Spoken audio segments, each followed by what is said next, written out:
Hello students, welcome to your social science class. Today we are going to begin with part 3 of chapter number 11, rights and duties.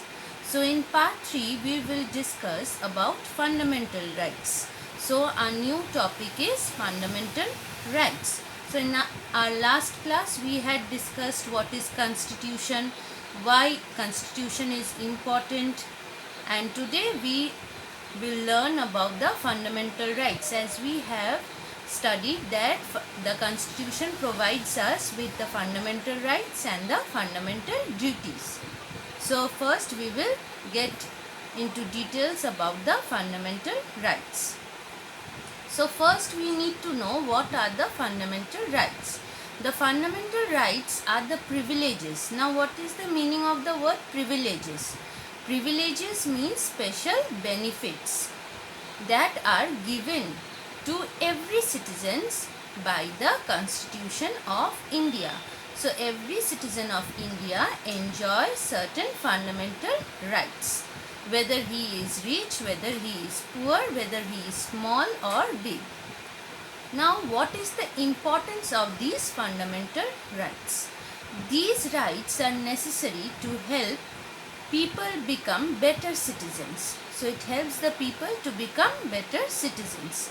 If anyone takes away this right, citizens can go to the court for their protection.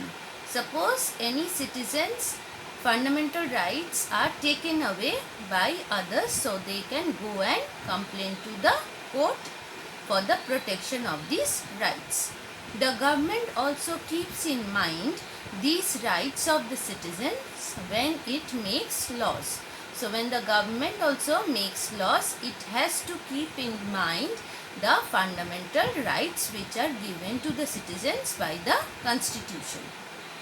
Now, how these rights are fundamental? So what is the meaning of fundamental?